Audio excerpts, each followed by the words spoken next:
Hi,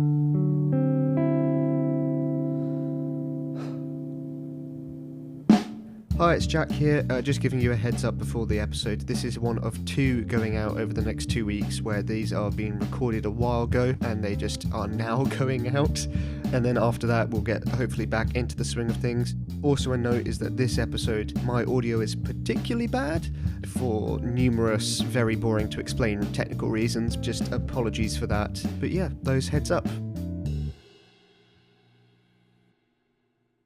Hi, welcome back to Real Opinions. It's a podcast where we occasionally make sense and mainly ramble. Talk about movies that are like 2 months old by the time that we record it, and like 4 months old by the time it goes out. Fashionably late is how I like to describe this podcast. It's a fashionably late film podcast where every single week we try to watch the same films and then we don't. So we just basically we just explain the other film, the film that we saw, to the person that hasn't seen it. Do you remember when we started this and it was like, instead of just us reviewing films that the other person hadn't seen, we had topics? And yes, if we did, we had a plan at the beginning. And if we ever did talk about a film, like a concentrated discussion on a singular film, that would be when we had both seen it, and we would do like a spoiler discussion.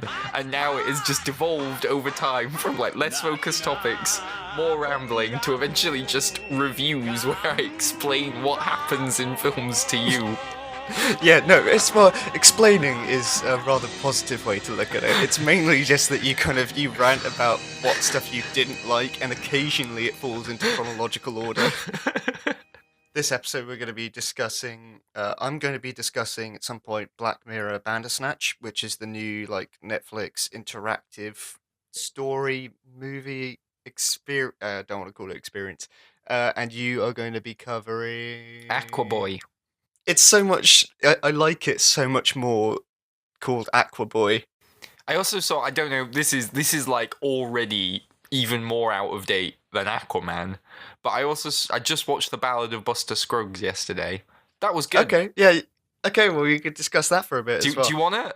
It's so out of date now. All I was going to say is it's really good and you should actually watch. Like, I left it so long because I wasn't anticipating it much. Like, it looked like lesser Coens, but it's not. No, it did. Yeah, that's kind of why I was a bit... I haven't watched it either, but that's just because I see it, and I don't like anthology films, really. Neither do I. And it was the fact that it was originally going to be a TV series that then they adapted into a film. It was... I know there were a lot of positive reviews, but when you get to the kind of state in your career that the Coens get to, everything gets positive reviews, unless it's a real...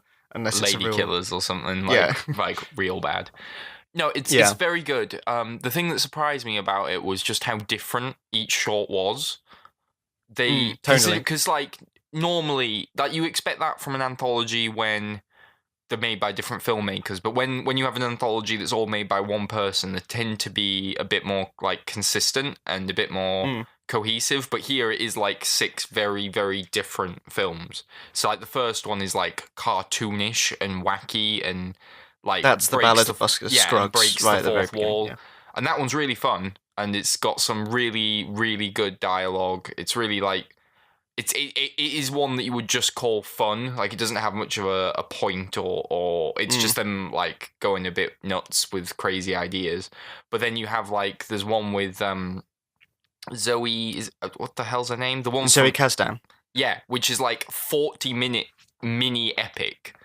And it's actually quite emotional and surprisingly involving in a way that short films often, at least I think anthology films can't be sometimes, because you just don't have enough time with the characters. But also they're designed to, a lot of the time, the main way that I know them is from horror anthologies. That's true. But also it's very much a budget-saving thing of, we can make these small selection of short films, but we can't make one big budget film. So we might as well just dole this out like in little segments and make them when we can. Whereas that one felt like, not only was it quite long, but it had like a very broad scope. It was all set at like magic hour out in the Colorado.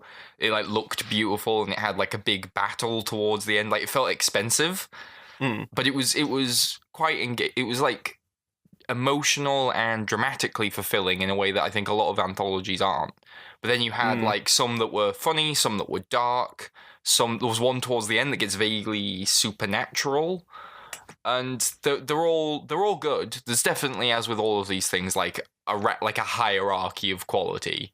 But unlike most anthology films, I think I could say that I genuinely at least liked all 6 of them, and a couple of Okay, yeah, them, that's a good basis. Yeah. and a couple of them I would go as far as to say I loved. And it's a really beautiful looking film. Like, I was watching all the way through, I was thinking, why did this premiere on Netflix? Because like it has these stunning wide shots that just would look amazing like on a big screen.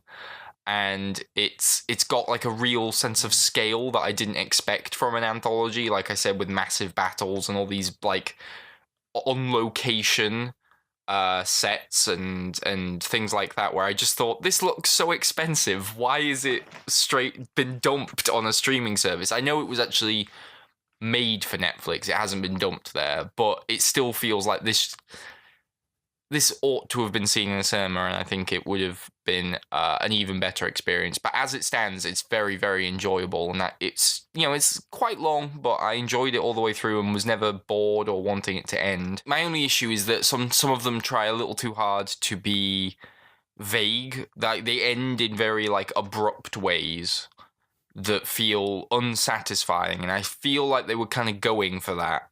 A bit like No Country for Old Men, when it just sort of ends. But it felt like a lot of the time when they ended, I did sort of go, oh,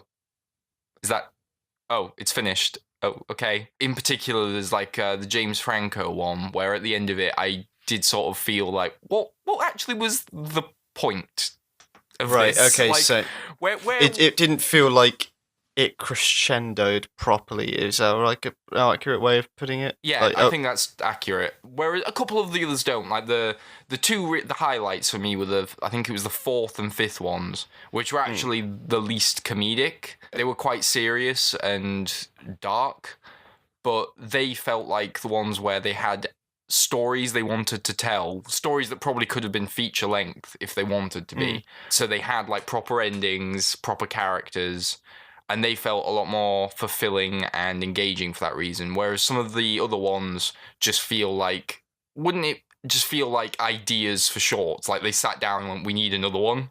That's very much that's very much what the James Franco one felt like to me. Was like they sat around and went, we need another one. What happens? The music's good too. I didn't leave thinking like, oh, I can't wait to listen to that soundtrack. But there were some catchy songs with good lyrics that were clever.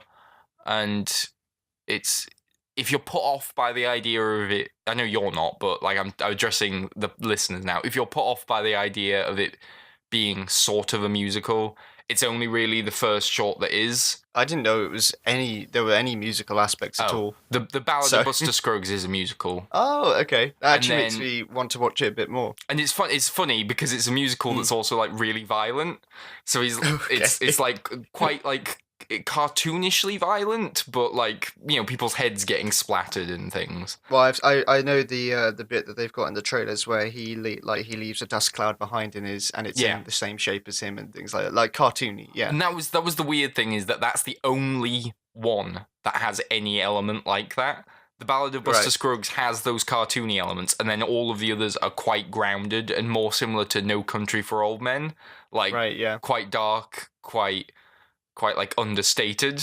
So it was weird just to open with the wacky one and then go like, now feel bad. Now prepare to feel bad. I think I would have started watching it already if it was a series, because things with Netflix, like, granted, like you said, some sections might not feel as worthy of telling as some other sections, but with Netflix, you don't have to have that.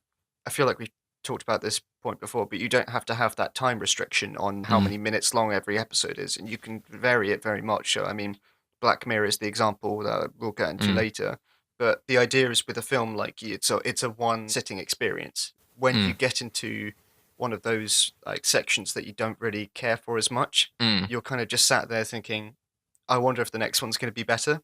Whereas I don't really find that with episodic content as much. Like, I'd quite like that, like almost the checkpointing of it all. No, I understand what you mean. I would say the only thing I would say to that is that, at least in this instance, I felt like the longer installments were the better ones. So those moments where I was thinking, when do we get to the next one? They were on the ones that were a bit more brief and that felt almost obligatory. So yeah, I would recommend it if you like westerns in particular. Like it's really satisfying in terms of each one representing a different part of the western genre from like different periods and different themes and different just aspects of like the historical period. And yeah, it's very enjoyable, and it was nice to, I suppose on one hand it was nice to watch it on Netflix and not have to put up with other people and just sit down and focus on it and like absorb all the clever language and all of the storytelling and stuff like that, whereas in a cinema I might be a bit more on edge. But it would have been nice to see it on a big screen because it is a very pretty film. Again, this is also a thing that I feel like we kind of talked about before, but Netflix seem to have a thing where they make things that don't really fit on their platform. So I'm thinking of when you say like the great cinematography in Buster Scruggs, like, and I'm just thinking of as well as that Roma, the Alfonso Cuarón film, is shot on the Alexa 65, which is basically it's not the highest quality camera, isn't like it's not the highest megapixels camera you could get, but for cinema quality, it is a ridiculous size. Like it is filming like native 4K and everything. And I just think when most people that watch it are going to be watching it on their phones, and I think as well back to, we keep bringing it up, but Open House, where it's a Netflix film, but it's made for people streaming on their like their laptops or their TVs, and 70% of that film was pitch black, which doesn't that was the work weird thing about on Bright. like, Netflix that was streaming. the weird thing about Bright. Bright, sorry, no, it was Bright. You're right, because it had all the like artifacting. ironically titled, yeah. Yeah, because it had all that the weird like artifacts you could see. Because if your stream quality went down, exactly, and you couldn't see anything. Yeah, because it was so dark, and because there were so many like quick shots with motion blur, and obviously because when you're cutting like for these kind of signals, like every single pixel on the screen is changing, so that's even more information. So when you're rapidly cutting, your signal cannot keep up with it, and so this film that's already jarring just in its construction anyway is just even more jarring by the nature of the service that you're providing. And the reason why I wanted to like bring that up as well is that because leading into my topic of a film, which is Black Mirror Bandersnatch, which is the latest. They call it like an event, but it's effectively just a one-off for Black Mirror. It's set in 1980s England, and he's a developer, a video game developer. He's taken this like classic choose your own adventure book called Bandersnatch, where the creator kind of went crazy while writing it, ended up killing and decapitating his wife. And now he's picked up this book and thought, this is incredible, this is great for a video game, and he's adapting it. And as he's adapting it, it's kind of following a very similar spiral into madness. And I don't know if you've seen the way that you can kind of choose options in the film. And I know the basic premise, but no, I have not seen how it works. I have not seen the mechanics of it. So the example that everyone seems to kind of spout off is like right at the very beginning, like you go down for breakfast and your dad says like, what do you want? And he hands up like he's got Cheerios and Frosties. And a little black bar underneath comes up, and on the left is Frosties, on the right is Cheerios, and then like a progress bar kind of it's like Telltale. Comes down, and it's like Telltale games, yeah, but there's only ever two, and you get and it kind of narrows down like both ways, like it shrinks down to the center of the frame, and you only get about 5 seconds. Like it is quite a tight time, and if you don't do that, then it just picks for you. Like Telltale. Like Telltale, yeah. And that's the basic premise, and so you can kind of just go. It's a choose your own adventure film. Black Mirror, it's got a real change in quality per episodes and per seasons. Like you can really end up with some duds with Black Mirror. Yeah, definitely. I mean, and I'm a fan of some of its. Like I think it has some great episodes and some great short films within that, but that doesn't mean that I go into everyone thinking it's going to be great. No, like there's always at least one or two per season where you just think that was rubbish.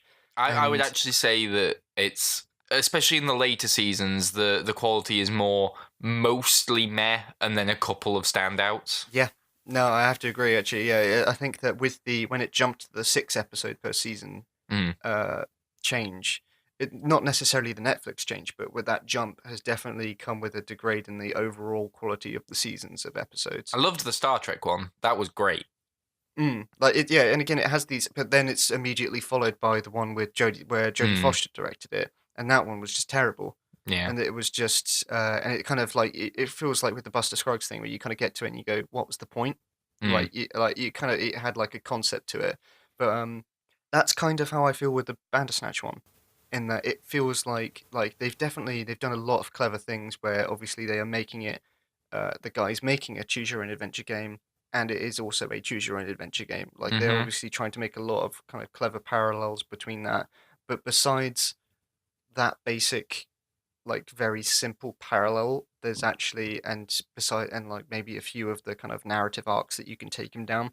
It's you're kind of left at the end thinking, great, what was I meant to get out of that? Because it's not Like that original. Like, I know that there are technically everything that's done it before has sort of loosely been a video game, but there are even live action ones. There are even well, live action FMV, video full games. motion video games, Yeah. is the, like the subgenre of it, and it was kind of like it was kind of considered like a tacky genre, like in the Mm. 90s and early Mm. 2000s, where you could get like a lot of, I suppose, horror games were it was mainly horror, I Mm. think, Yeah, and it that was. kind of, It was. or murder mystery or that kind of thing. Yeah. So it's not a completely original, but I mean, it's original within Netflix as long as you Sure. don't count the children's series Puss in Boots. Why does But that do it? yeah, yeah, it's the second one to do it. People just don't really, yeah, Oh. yeah, it's that, but it's because it's the one that adults actually watch that they Right. consider it the first one. Like for the most part, it feels like one of these ones where it's just a meh episode Mm. throughout.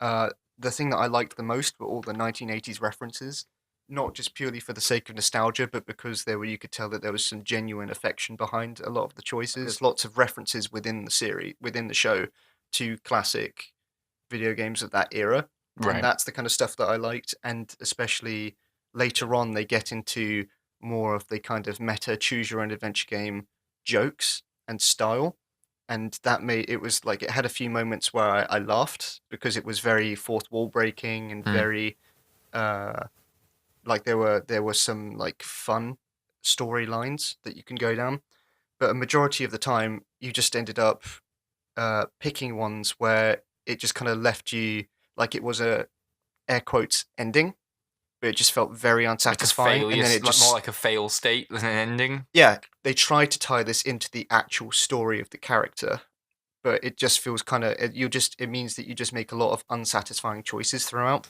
Mm. and then it will show you like a rewind animation, and it will go back, and then you've got to watch through, like it's almost like fast forward, but it gets you back up to the point where you were. And I didn't even realize that you could see credits for it. You get credits after you've seen all five main endings, and I stopped before then Mm. because I just assumed I'd gotten everything. It was just the case of I kept going back and looping back to the same point over and over again, where I just kind of thought, oh, okay, I've done everything. I'll just stop watching. No, And I it felt unsatisfying in that sense. And a lot of the storylines that you can kind of end up with, you kind of think, oh, was that because I think there are five main endings, Mhm. but I only know that because I've read it. Like I didn't feel like I ever got a proper ending out of any Right. of the ones that I saw. Like I couldn't list how many of the five I saw because I don't know which ones class as proper endings or which ones were dead ends. Yeah, overall it was like it had some fun moments. It has a lot of like where the fourth wall breaking and the bits where it kind of talks about free will very basically, but it doesn't really delve into any of the stuff that really makes Black Mirror the great episodes really great, and it just kind of peters out near the end unless you really want to, like you have a really completionist attitude about it, which I Mm. normally am with like video games, but when I have to, like I was watching it with my family, and you can't really just say, oh, do you want to try another arc? They kind of, with your family, they just kind of think like, no, we've seen it, Mm. can we go on and do something else? You don't really want to sit through 5 minutes of what you've already watched just so you can maybe get another option, or you might end up watching the same thing that you've already seen again and have to rewind again and everything. Is it easy enough to like say if you wanted to put it on again now and Yeah. get one of those endings that you didn't get? Is it easy enough to like blitz through it, or would you be committing to like a lengthy From what period of I've time? from what I've read, it apparently the shortest possible route that you can do is 45 minutes. Like the Oh, shortest route to an ending. you'd have to watch a lot of the same stuff that you've already seen, so it would be effectively like watching the same show again straight after you've watched it. And there's no way to Yeah, just and like sort of skip sections like to get to your next no, choice. no, exactly, no, and also Uh, there's not. I wouldn't say like I would have to look at a guide if I wanted to see an ending that I particularly wanted to. Like, like I said, I kind of stopped because I kind of thought I'd gotten all the good or endings, you could just YouTube the ending. which I have. Right, there you go. But that's the thing is that I watched the YouTube for some of the endings, but then I didn't get the same satisfaction because I didn't find them. Mm, And like, I know that it could kind of come back on me for not putting more effort in. But if you haven't found something in a video game, like it's not on mm, your fault, really. I suppose. Like if I don't spend 50 hours on Red Dead, it's not mm. my fault if I didn't find something. I just didn't get the enjoyment out of it from that. Um, Especially when you got to like, it's not interactive all the time. Yeah, the And the fact that you just said that you would have to rewatch all the stuff you'd already seen was a major turn off. Because video games don't make you do that. Like you can in a Telltale no, game, you can skip through the stuff that you've already done if you wanted exactly. to. Yeah. And also, it was the case of uh, where I'd finish again. There's a like some people could argue that I'm just quote unquote like not getting it because Mm, there's a lot of it goes into like comments on free will and things like that, and I get that, but it feels very much like trying to explain away the faults of the very thing yeah. that you're doing because I went down like there is one. I'm not really spoiling anything. Like there's a route where someone asks you a question like, "Do you want to talk about this thing?" Mm, And it's like a yes or a no. And I chose no because it felt like that's what the character wanted. Like the character didn't want to talk about it, so I went with that. Even though it's more like I kind of thought, oh, I do want to find out more of the backstory, but if this is how the character's acting, then I'll do that. And I went along with that route, and then it ended up with like several dead ends, and then it rewound back to where that person asked, "Do you want to talk about it?" And then it only gave me the one option to say yes.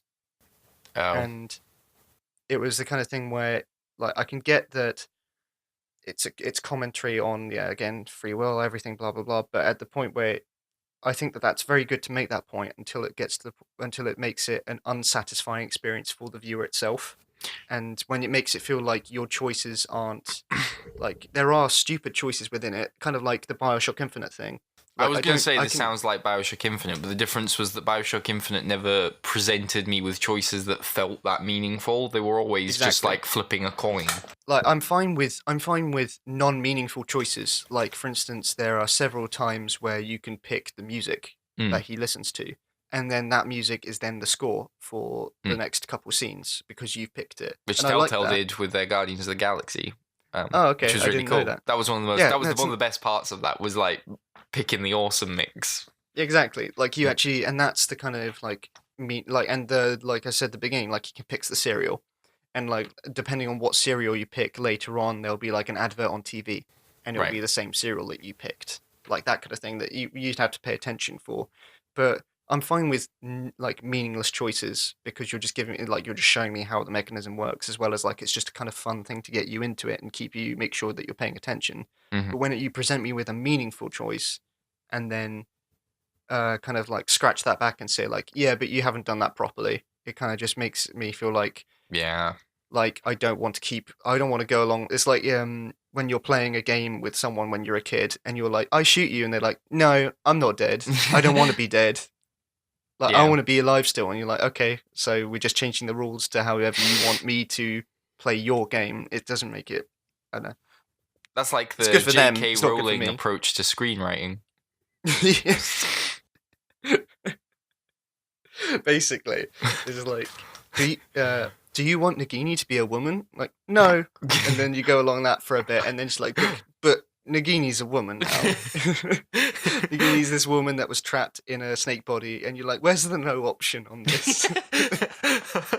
that was the problem with Grindelwald. Everyone thought it was a proper film, but it was actually a choose your own adventure thing. Exactly. But they You've just forgot picked to. the wrong But they timeline. forgot to upload the choices, and so we just got on the worst playthrough to the bad ending. No, what you got was the entire like tree. It's just Yeah. all of the options, which is why it feels so messy. Right, do you want to go on to your... What Okay. was your one? Oh, Aquaman. Aquaboi. Whatever we're calling it. So, Wetman. the thing with this film is, before I saw it, I saw quite a lot of tweets and quite a lot of reviews where I could not tell if people were taking the piss or not. I don't know if you saw this, but like where people were saying I felt it's the so ridiculous and amazing, and I was like, is this like Nicolas Cage amazing or genuine? Like, I couldn't tell if people were making fun of the film or if they seriously meant that it was good, because they would talk about how like it's got people riding seahorses and octopuses playing drums. It's so great, and I was like, is it though? Yeah, and it was also combined, I think, for me with, like, again, I have not seen it yet, but the whole thing of when, like, Wonder Woman came out, that got really great reviews at the time, and And it was mediocre. I mean, people would still back that up now, probably, but no one's calling it this great masterpiece anymore. Like, people were saying how brilliant it was then, and they've quietened down now. And I kind of thought, oh, maybe it's just because it's not bad. Yeah, that was the other thing I was wondering, is like, is this good or is this good Is enough? it an inside joke or is it just okay? That was the two options that I had in my head of why is it getting so many rave reviews. I think it's a combination of the two. It's watchable and it was entertaining, and I was like, when I was watching it, I was having a good time. But part of the problem is, since I have seen Into the Spider-Verse, and that just really highlighted how bad this was in a lot of respects, because the parts of it that are fun are, I want to say tongue-in-cheek, but the thing is, I don't think this film is tongue-in-cheek. I think people are appreciating it ironically, but for the most part, it takes itself plays it completely straight with all of these ludicrous things. Like, yes, there are sharks with laser beams. Yes, there are, like, dinosaurs and all these, like, crazy things. But I don't think... The film never pokes fun at it or has jokes. It takes it quite seriously. And that's... But the sort of, like, ludicrous, over-the-top stuff is fun. And some of the visuals are quite... honestly... and not ironically and not being snarky, some of the visuals are very impressive. There's like a really great bit where they're like diving underwater, being chased by these Lovecraftian creatures, and it's. I was going to say, I know there's the one like I did genuinely think that, because there was that one shot from the trailer where it's him swimming up, and it's kind of like the cross section with him in the ocean, and it's a storm at the same time, and he's swimming up, and it's the thing where I know that James Wan can do some really interesting, like, shots. Yes, like this, and they kind of, it's one of those things where it's really interesting and it's kind of fun, but it's not one of these things where you say like it amazing. Wouldn't sell a film like, to you. Do you know what I mean? Like, it's not one of these things that will go in like a cinematography, like best shots of the year, but it's really it's interesting. Like interesting, quirky stuff. Exactly, yeah, but stuff that keeps you entertained. And like there are moments in like Atlantis where it looks like slightly worse Avatar, but it's like visually impressive, and you do go like, oh, okay, someone's put effort in here, like to the world design and stuff like that. So all of that stuff is good, but on the other hand, there's quite a lot of really, really, really cheesy, bad stuff that I think some people have gone, it's great because it's cheesy. But no, like just things like there's the horrible, like, prequel-esque romance, the sort of love interest subplot between him and Amber Heard is Anakin and Padme levels of like awkward it's and Amber wooden. Heard. Yes, and they have like zero chemistry to a near embarrassing extent, where it does make you think that at some point he's going to start talking about his distaste for sand. Then you've got like the villain, who is, I get what they're going for with like over the top pantomime villain, but it was just too cartoony, too naff, too the whole thing just. And then there's just the whole thing where it feels like people are excusing its badness by saying like it's a bit like Flash Gordon, which I know I said to you. Yeah, you did, yeah. And when watching it, I did sort of feel like, yeah, it's fun, but in hindsight, I just think, yeah, but it could have been fun without being stupid. It didn't have to be. It didn't have to be badly written and mostly badly acted to be fun. Like, it could have been well acted and well written with better characters and still have been fun. It doesn't. People act like those things are mutually exclusive and you have to be like dumb to be entertaining. Yeah. I don't know, I'm kind of torn on it because it is entertaining and it probably is my favourite of the DCEU movies, just because it had visual style, visual flair, and moments of like invention and creativity. And it was also just the most relentlessly paced. It's like another action scene every 5 minutes, which gets a bit exhausting, but the action sequences are the best parts by far. And I assume it's structured, it's kind of akin to Wonder Woman in that it has a structure. No. I was gonna. As soon as you say, I assume it's structured, I was just gonna cut in with no. You are wrong in your assumption. It feels like 9 scripts thrown together because it feels like the point of the movie keeps changing. Because at first it's about him coming, like convincing him to come back to Atlantis and like reclaim the throne. But that's sort of like rushed through. Then it's like, oh, actually, we're going on a national treasure style globe hunting mission. But then that's quickly resolved, and then they go on some like horror thing to this weird creature feature world. But along the same time, there's like political intrigue in Atlantis, and it's just like stuff everywhere. Right. And every like major plot element is resolved like within about 5 minutes of it being introduced. So I would say no, it's not really structured. It's just a load of ideas, sort of stuck together, but it is enjoyable, mainly because of the visual style and just the higher quality of the action sequences. Some of them are practical effect led, which was nice. The ones that can be, where it's like Aquaman fighting, when it's like Aquaman fighting men, and it's like just good old fashioned fight choreography, you mean punching and kicking, but like good punching and kicking. Well done punching and kicking. A nice punch and a nice kick. Yeah. And then you have the bigger sort of CGI stuff with the creatures, which is, again, well done enough to get past the fact that it is just another instance of you just looking at a screen where nothing is real. Like, everything is just animated. There are just things as well where it looks ridiculous. The film is... Someone making the film must surely have known that it was ridiculous, but I don't really get a sense that the film never has like any nudge, wink, wink jokes. Like if it was a Marvel movie. Oh, okay. Because I was definitely meant to believe that it would have more stuff like that. It has comedy, but the comedy is not at the expense. It's not like in a Marvel one where they would make a joke about like how someone looks like something from pop culture, or they'd. They would like, where they would like. You mean every joke? Where they would like actively poke fun at the premise. In Aquaman, the jokes are bad rom-com jokes, but no one's making a joke about like how silly it is that Dolph Lundgren's riding on a seahorse. Oh, okay. So that's what I kind of get more for the Flash Gordon thing, where it becomes more like they had cheesy jokes in Flash Gordon, but it wasn't because they were Flash Gordon, because it wasn't an established thing yet at the point. They kind of do the superhero movie thing now, where in the Marvel ones, they're poking fun at the fact that they are a superhero film. Yeah. And also they're a blockbuster, so they reference other blockbusters and they reference other, like, just pop culture, because it's so, not cannibalistic. You know what I mean? Like, it's turning in on itself. Like, it's pop culture about pop culture about pop culture. Yeah.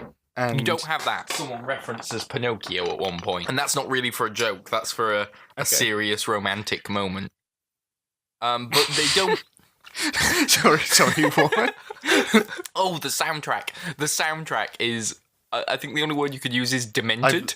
It's got... I've listened to the Pitbull song so you got too many times. You've got the Pitbull song, Blade Runner style score, but sometimes it's orchestral, but sometimes it's doing like rom-com. It has this bit where the rom-com music comes in and it's going like bum ba dum dum ba dum ba dum while they're bickering, like something that like you'd expect in an 80s movie, like not in a modern film. Yeah. And then as for the songs, you've got Depeche Mode, Roy Orbison, Pitbull, and like is it Sigur Rós or whatever they're called? Like it's like mental. It's just why have you got Sigur Rós in there? So wait, is that like a really like like really ethereal kind of like No, it's in a happy moment. epic moment. No, it's in a Oh, happy moment. And the Depeche Great. Mode is played to the villains like getting a different costume montage. Oh, that's great. Besides watching it in like a packed cinema when it first came out, I think the next best way to watch it is like with friends and drink at Yes. home. But like Yeah. I've listened to so many reviews where people they've been talking about how much they loved it and they've been praising it. But I've always felt like, are you taking the piss? Because like there was one where they were talking about how much they loved that they committed to them always swimming. Because there's a bit where like the bad guy tells someone to be apprehended and then he does like a dramatic backstroke away and it looks ridiculous.